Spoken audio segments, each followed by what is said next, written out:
Hi everybody and welcome to another episode of Sailing Melody. If you're new to the channel, we live aboard our Bowman 46 that we bought a couple of years ago, and we've been doing her up to go off and sail to far-flung places of the world. She was in a very sorry state when we bought her, and she still is very much a project boat.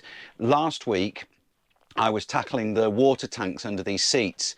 Now, just to clarify what's going on with those, they're built into the boat. They're fiberglass water tanks that the seats are on top of. Now, we've discovered that the reason they were decommissioned was because the previous owners, or one of the previous owners' wives, was worried about bacteria and the taste of the water, and she just hated the idea of drinking out of them. So they cut the baffles out of the tanks, cut larger access holes in the top, and put bladders in which are food safe. Well, that's fine, but the bladders are much smaller capacity. They're easier to maintain, of course. My priority is to get those tanks back into fully working order. So they weren't decommissioned for any structural reason. It was just because a previous owner's wife didn't like drinking the water out of those tanks. So we're going to be painting them out in a food grade paint, which I'll talk about later. So my project this week is to continue with those tanks, to start investigating, how I can rebuild the baffle, and to see if the tanks hold water for a start. Now, the other thing that we're doing in this episode is returning to the issue of our cockpit enclosure. Ocean Melody, as I said, is a Bowman 46, and she's got very classic sweeping lines. And a couple of years ago, I started the crazy project of building a hard top and a front screen for the cockpit. And that's because we live aboard with 2 children and we sail with kids. Now, a spray hood is fantastic if you're just a couple and you're racing, but if you want to live aboard and spend time outside and you've got children, you've got to protect them from the sun, you've got to protect them from the rain, and it's just miserable to have to say to the kids, go downstairs, go down below, go down below. So I've built the cockpit enclosure, and David, who's been doing some stainless steel work for us, has done an amazing job on it. So in this episode, we also go and fetch the stainless steel enclosure and get it back to the boat. So there's all that coming up as well. Hope you enjoy the episode. At the end of last week's episode, we were in this state where I'd made the Perspex lids and I'd filled in all of the imperfections in the fiberglass surface of these tanks with some thickened epoxy. I actually use Sycamin. I use this one, Sycamin 5550, and I use colloidal silica to thicken it. So that's now a nice level surface, and the question is, do these lids ping off? Yeah, they do. So they're lifted off. There's a little bit more work to do yet to make that into a nice surface, but have a look at what I've got.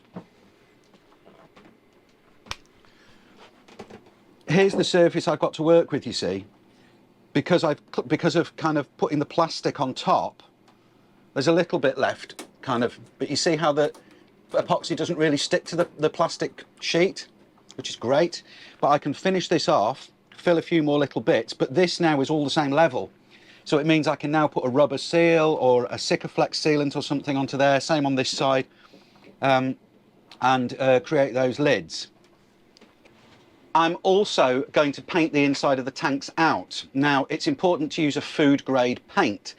So, Jotun make one, and I'm putting the information here on the screen, and look at the price. It's unbelievably expensive. And then International make one, which is the International 850, I think, and it's still very, very expensive. And then I found this one, which I forget the name of, but I'm going to put on the screen, which is the cheapest one that I can find, which is a proper paint for, it's an epoxy, but it's rated for drinking water. So let me know what you guys think. I've got to paint the inside of the tanks out. I've got some stainless coming that I'm going to use to make the baffles. So that's on the way. In fact, I'm getting that when I fetch the stainless arch for the cockpit enclosure on Wednesday. So the inside of the tanks is gonna hold fire until the paint arrives, until the stainless arrives, and until I decide exactly what paint I'm going to use. In the meantime, I need to rebuild the top of these seats so that it's suitable for when the kids and the family get back.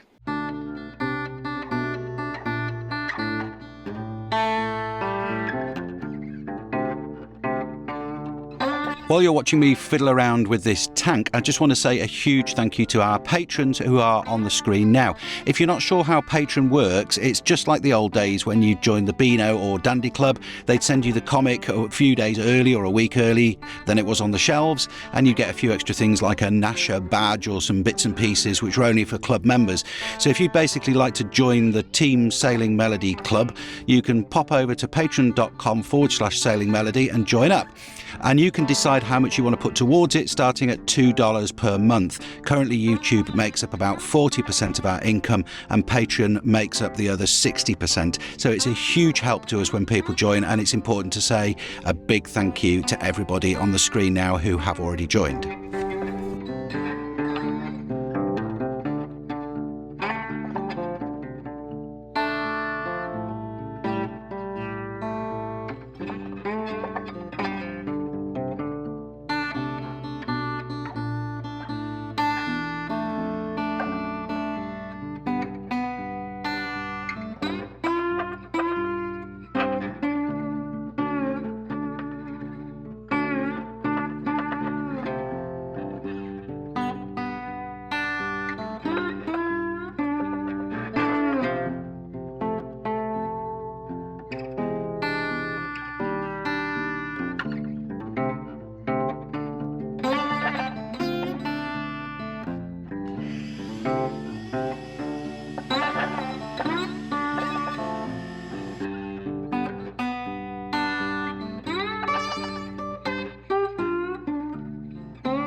Oh boy, have I got some cleanup to do now. Right, I've got the lids on and I want to show you my ingenious solution. Some of you may have worked it out exactly what I was doing by watching me doing it.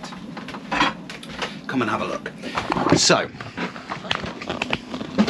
as you are aware, I have put perspex tops on. But I want to double up the perspex to give it strength, because the perspex is 4 or 5 mil, I think. So that's pretty strong. But I actually need to recess these holes a little bit so that the nuts and washers will clamp down this plywood and the perspex at the same time, obviously with the seal in between. That lid I need to remake, I think. This will have a little finger hole in as an inspection hatch, so that you can look inside the tank through the clear perspex and see if there's any algae growing in there or anything nasty. There shouldn't be, because we're putting additives in.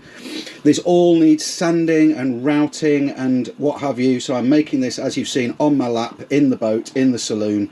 Not ideal working conditions, but this is 18 mil ply, so it's perfectly strong enough to be the lids for the tank, and it doubles up as the new seat base, and it lowers the height of the seat base. The reason we're lowering the height of the seat base is because those amazing cushions that Melissa made, whilst they're phenomenally comfortable, they're this thick, and they leave your feet not quite comfortably touching the floor. So we just want to lower the seats by a couple of inches.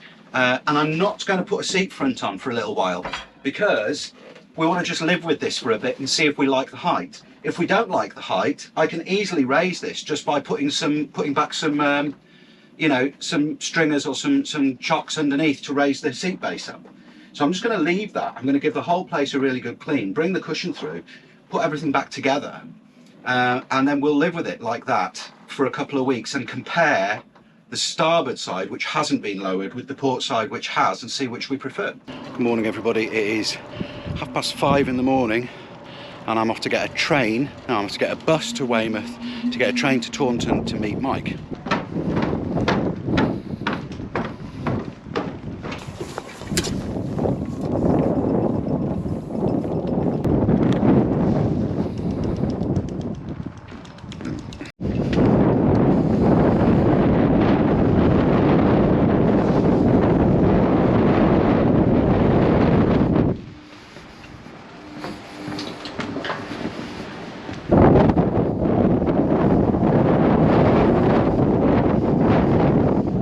Well, I'm at the bus stop. The bus didn't come.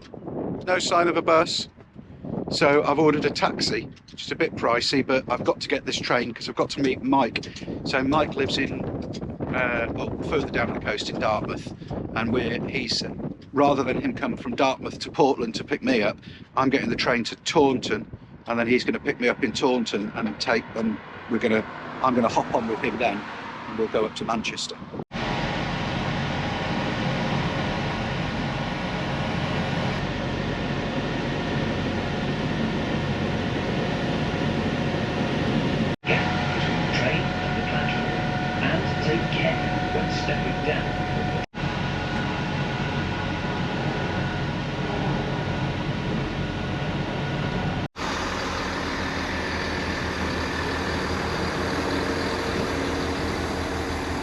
Well, here we are at Dave's place. Well, look at this. That's better. That's better. What an amazing thing. I'll show you in detail how much better it is when we get it back to the boat, of course. But it's just a proper thing now. Proper wrap-round windscreen. Not the way I've done it. Miles better. Thank you very much, David. So there it is. The front windscreen is now in 2 pieces instead of 4, apart from the 2 little side bits. It's so much better than it was. It's so substantial, and it's all polished up and beautiful. And this is now all in 6mm polycarbonate, and all of this custom made folded edge trim, so the screens now slide into these trims instead of having a million nuts and bolts holding them on. So there's no nuts and bolts apart from these 2. So if I take that out and that out, this comes off, and then the whole screen, the 2 pieces, can be popped out and stowed below if we want airflow when we get into hotter climates. So that's 1 piece and that's 1 piece, whereas I'd got 1, 2, 3, 4 separate pieces of plastic, which was a bit of a nightmare. So this is now in 2, and then this piece is separately removable, so we can take that out and just have airflow through the top if we want to. I mean, it's a work of art, isn't it? Absolutely incredible. But because this is 6mm and the perspex is in, it's a lot heavier in this state. It's no heavier than it was fully built up on the boat before, but when I brought it up here, I only bought the steel frame. I didn't bring the glass, the perspex. We're going back with new perspex in, and it's thicker than what was in there. So it's going to be a little bit of a mission lifting it onto the trailer, I think. And there'll be 3 of us here, but when Mike and I get to Portland, there'll just be me and him. So we're going to possibly have a struggle with that.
On the boat. That was a mission. I'm not bolting it down today because it's blowing a gale. I can't put the lid on because it's just too windy. Mike's gone. I've got a ratchet strap just holding it on for the rest of the day, and I'll bolt it down properly when it's not chucking it down with rain and blowing crazy again. Oh, it's just stupid, this weather. But anyway, look, doesn't it look spectacular? I mean, it's just so much better than what I've done. Apologies if there's a lot of wind noise on this clip. Yeah, sorry if there's a lot of wind noise on that clip. Tripping over everything. I'm going to go in, and you know what? Cup of tea. What do you think? I can now sit with my feet flat on the floor. That's amazing. I can sit back and my feet are flat on the floor. These seats are a much more comfortable height. So I'm really pleased. As I said earlier, I'm going to leave this side done and that side not done until we decide which option to go for. And of course, I'm going to be bonding the top of the plywood down, and I'm going to be putting a gasket in between so we don't get damp. I've also got the gasket material here. A few people recommended neoprene instead of rubber, so I've got a roll of neoprene to make the gasket. So that's all coming up. This episode really has been a testament to the kindness of strangers. I can't thank David enough for the stainless work he's done on the enclosure. It's just incredible. And on the bow roller and on the stainless steel diesel tank that he's made for us. David, you're one of the best ones. You're one of the good ones, mate. We can't thank you enough. Words can't express how grateful we are. It's game changing for us.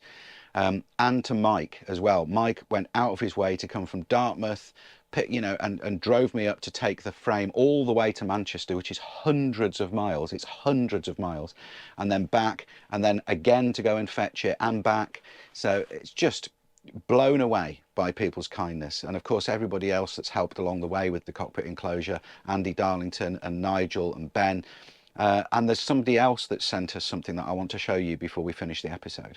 This box has arrived. Now this has been sent to us by one of our followers called Stephen. He's got arthritis in his hands,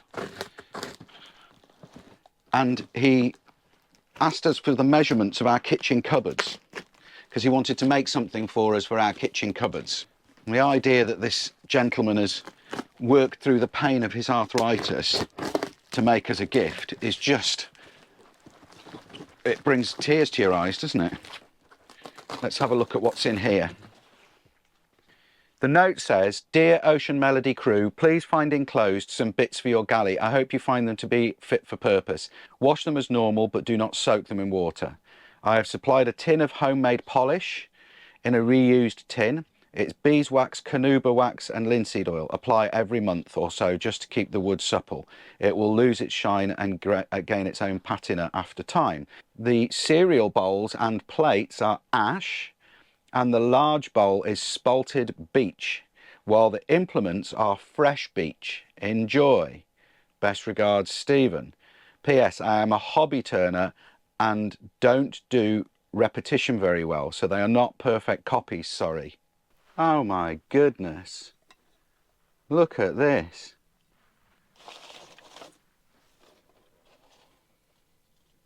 Wow. Oh, I should have washed my hands before getting these out. I've been working. These are stunning. No, I don't do repetition very well, but they're exactly identical.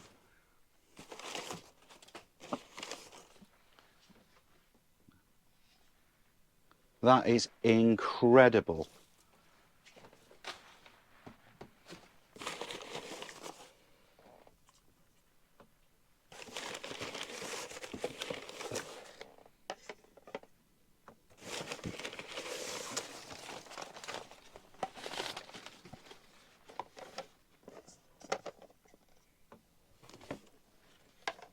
Wow.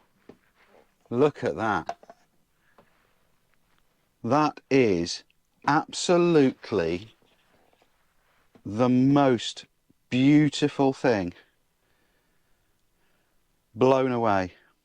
I'm just in shock. This gentleman has, you know, worked through the pain of his arthritis to make us custom handmade wooden plates, bowls and kitchen implements to fit our cupboards, because he asked for the measurements of the cupboards. I'm just stunned. Thank you, Stephen. That's just words fail me.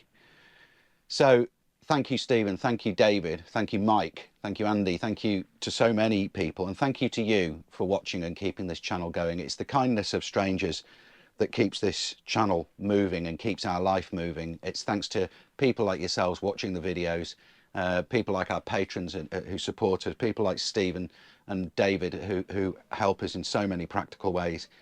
We're just, I'm blown away, guys. I'm a little bit teared up. I'm gonna stop the episode there, and I'm gonna say see you next week. Bye bye.